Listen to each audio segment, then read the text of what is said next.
Imagine strolling through the marble streets of Rome in 67 AD, surrounded by temples, senators, and the weight of empire. Suddenly, your gaze falls on the emperor himself, Nero, draped in purple and gold, with what seems to be his radiant new bride walking proudly at his side. To the crowd, she appears graceful, adorned in silks and jewels, the perfect empress. But behind the whispers and stolen glances lies a truth so grotesque it chills the blood.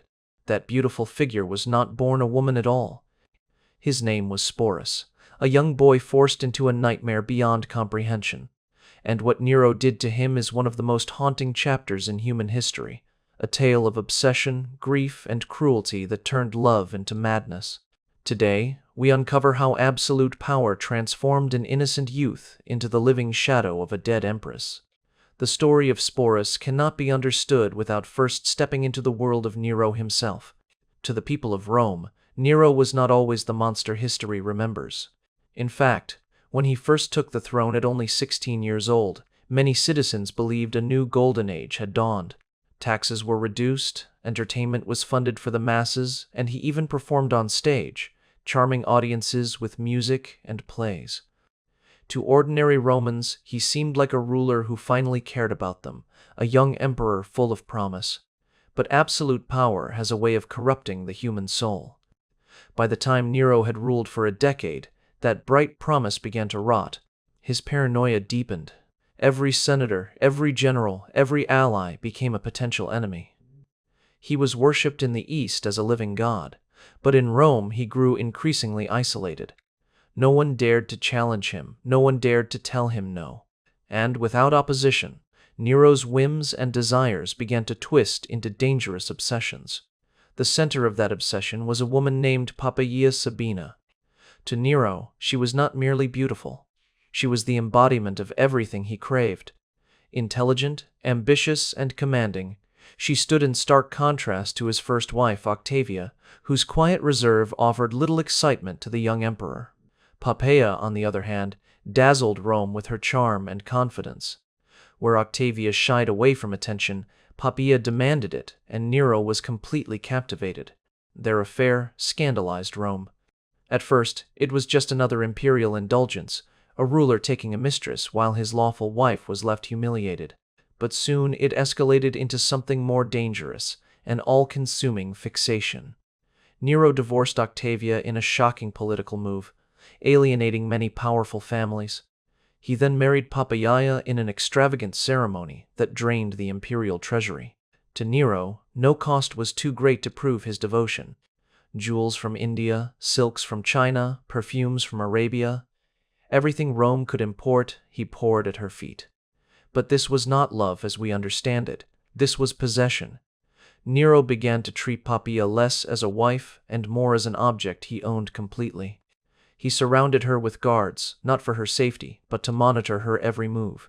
He commissioned statues and portraits of her, filling not just public spaces but even his private chambers, so that her image was never out of his sight. Ancient writers tell us Nero would spend hours simply watching her, intoxicated by her presence, as if she were a divine vision rather than a human being. And yet Poppaea was no passive figure. She understood the power her beauty and influence gave her. She maneuvered shrewdly in court, placing allies in positions of power, ensuring her family's advancement. But she also made one fatal mistake. She did not always submit to Nero's will. Unlike the trembling senators and fearful courtiers, she sometimes dared to contradict him. She argued about policies, mocked his artistic performances, and challenged his judgment. For an emperor who believed himself divine, this independence was both thrilling and infuriating. By 65 AD, the cracks in their union widened. Poppaea was pregnant, carrying what could have been Nero's heir. Yet, in the middle of this delicate moment, a single argument shattered everything. Ancient historians disagree about the exact details. Some say it was about Nero returning late from the chariot races, others that it was about his obsession with the theater. But all accounts agree on the outcome.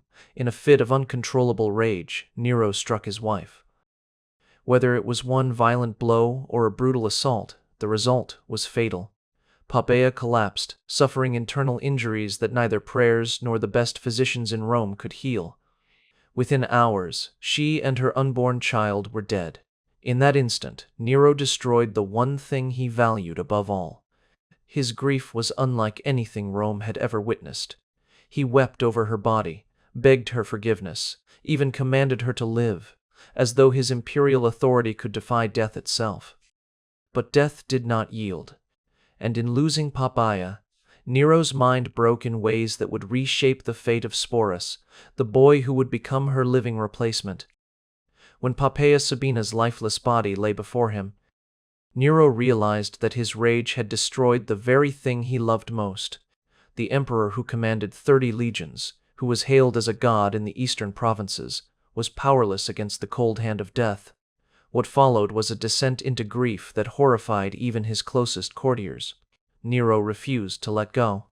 Instead of following Roman custom and burning Poppaea's body, he had her embalmed and entombed in splendor greater than that of many emperors before him. He declared her divine, established a cult in her honor, and insisted that the court continue speaking of her in the present tense. Her favorite seat at banquets was left empty, adorned with flowers and jewels, as though she might walk in at any moment. Senators and servants alike had to pretend she was still alive, or risk exile, or worse. But Nero's mourning was not the grief of a widower. It was the madness of a man unwilling to accept reality. He wandered his palaces, calling out her name. He spoke to her embalmed body as though she could answer. For days he refused food, then suddenly demanded elaborate feasts, leaving guests confused and fearful. His emotional instability transformed the imperial court into a theater of delusion, where everyone was forced to play along with his fantasy. And then, in the midst of this madness, fate delivered him a cruel temptation. Within the palace lived a youth named Sporus, a freed slave who had grown up in the shadow of the imperial household. By Roman standards, he was fortunate educated, trained for administrative duties, and enjoying privileges denied to ordinary slaves. But that privilege came with vulnerability. His life depended entirely on imperial favor. One wrong glance, one misplaced word, and everything could be stripped away. What made Sporus extraordinary was not his education, but his appearance. Ancient sources tell us that Sporus bore an uncanny resemblance to Poppaea. His delicate features, particularly around the eyes and cheekbones, echoed the empress who now lay in her tomb. In a culture where physical resemblance was often interpreted as a spiritual sign, this likeness would have seemed almost supernatural. To Nero, still broken by grief and guilt, Sporus was no longer just a boy. He was a chance to undo the irreversible. The first time Nero laid eyes on him after Poppaea's death, it was as if he were staring at her ghost returned in living flesh. But there was one undeniable obstacle. Sporus was male. For anyone else, this would have been the end of the matter. But for Nero, who believed himself above the gods, this was merely a challenge to be solved. He convinced himself that if he could reshape Sporus into the image of Poppaea, he could erase his mistake and bring his beloved back to life. His mind, already cracked by grief, twisted reality until the impossible seemed attainable. If he could not command death to reverse itself, he would force life to obey him instead. And so, Nero began a plan that would transform Sporus's existence into one of the darkest tragedies of Roman history. No longer a boy, no longer a free man, Sporus would become the shadow of a dead woman, a living doll crafted to soothe the emperor's tormented conscience. The wheels of cruelty had been set in motion, and Sporus had no escape.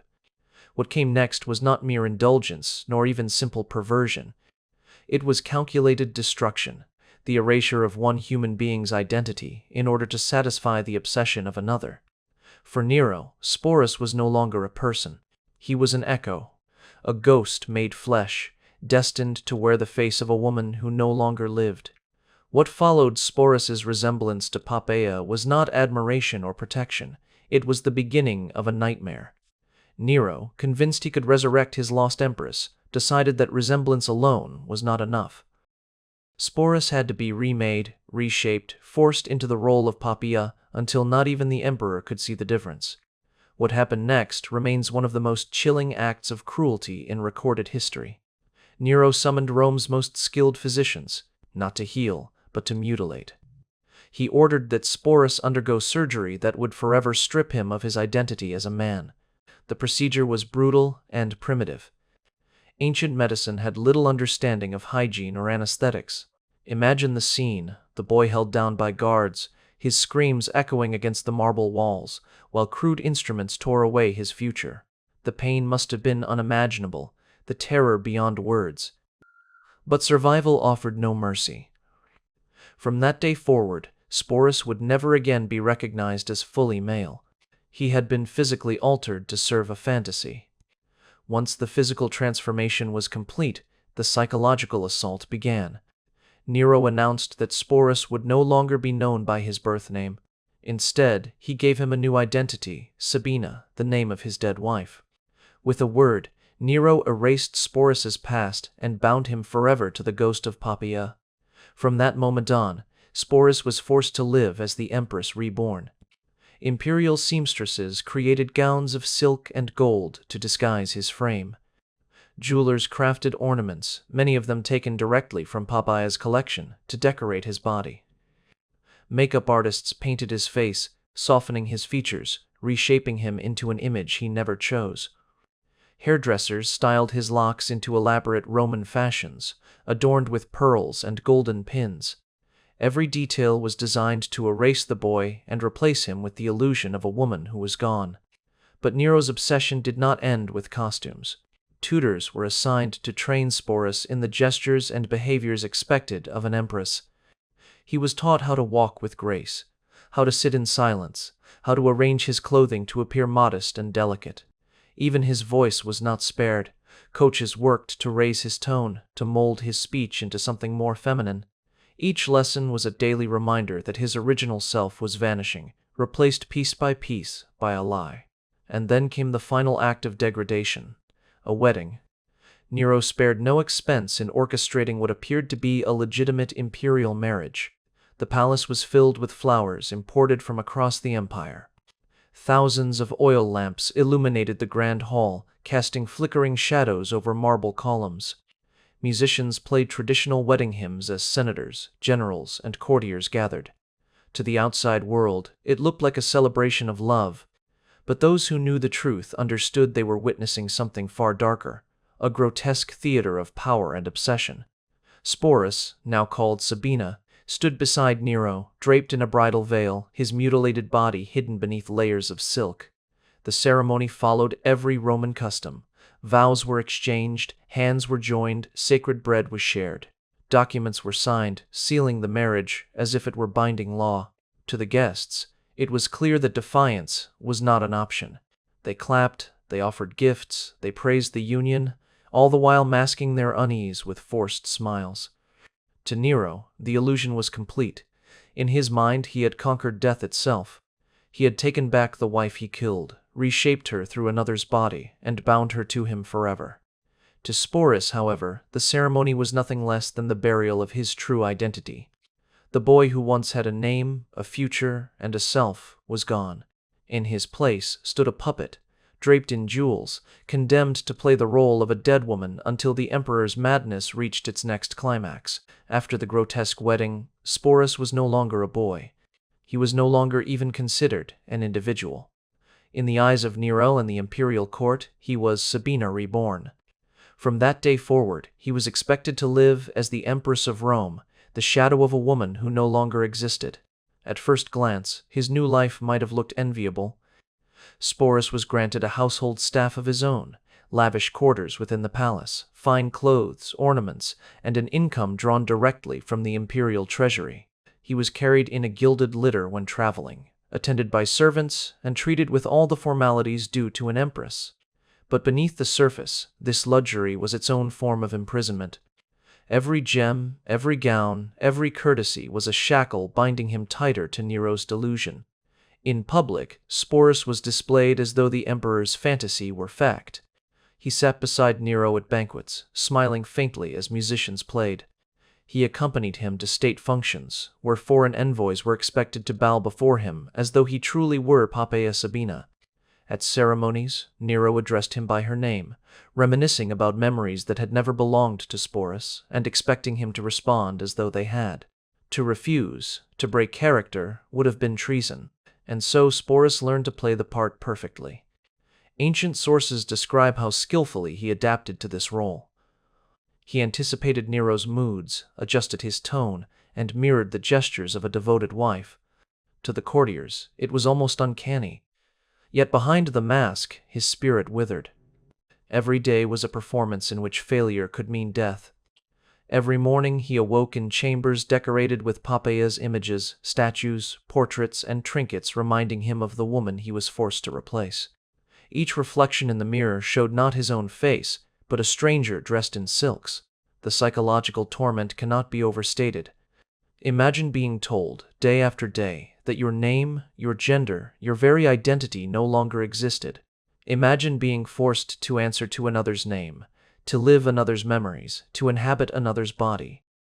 Sporus was no longer living for himself. He was a vessel for Nero's obsession, a puppet bound to a dead woman's ghost.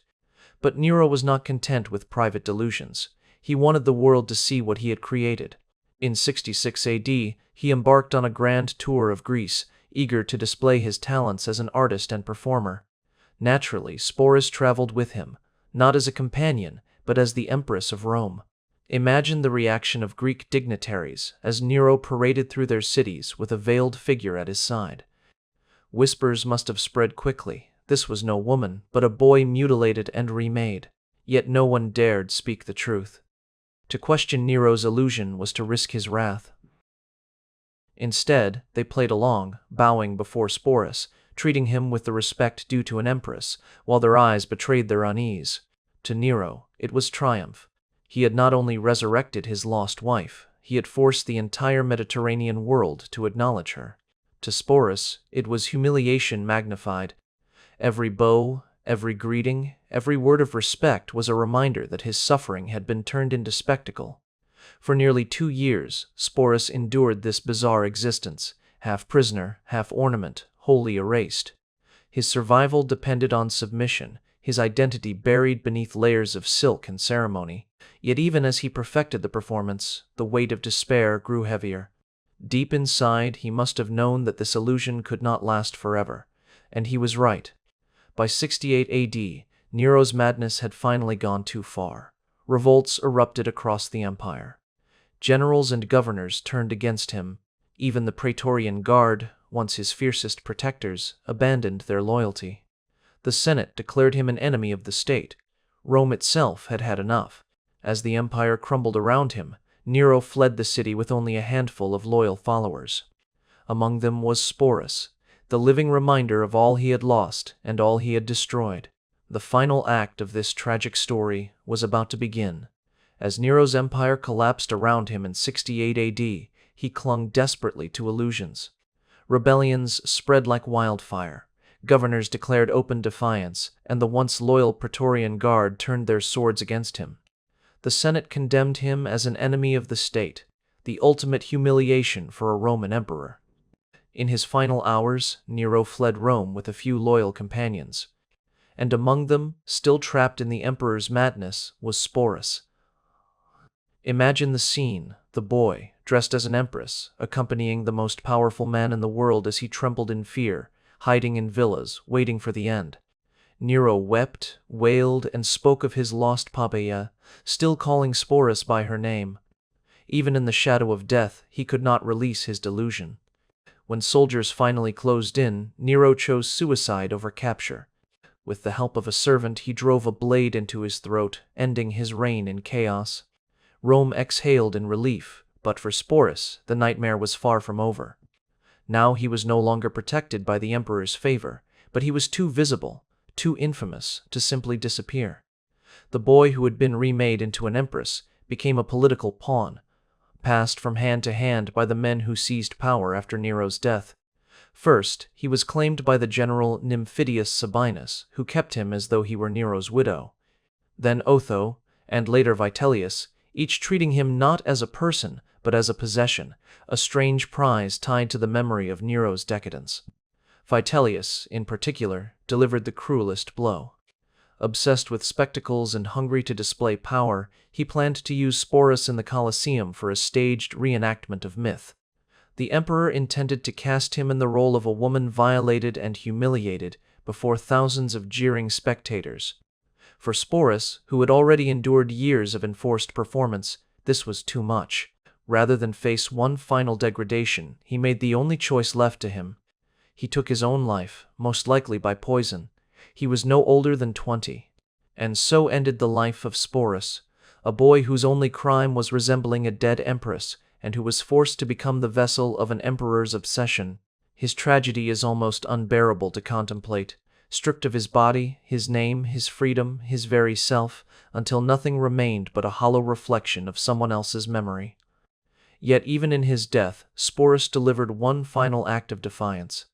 By choosing his own fate, he reclaimed what had been denied him all along, the power to decide his destiny. For years, every aspect of his life had been controlled, twisted, stolen. But in death, he chose freedom over further humiliation. Today, his story stands as a warning, a reminder of what absolute power can do when it is unchecked, and how human lives can be consumed by the obsessions of rulers. Rome built monuments that still stand after 2,000 years, but beneath the marble and glory lie stories of suffering like Sporus's, stories that history tried to bury. And that is why we remember him, not as a curiosity of imperial decadence, but as a human being whose pain still echoes across time. If you found this story as haunting as I did, take a moment to like this video and subscribe to the channel. Together, we will keep unearthing the hidden, forgotten, and forbidden stories of history, so the voices of the past are never silenced again.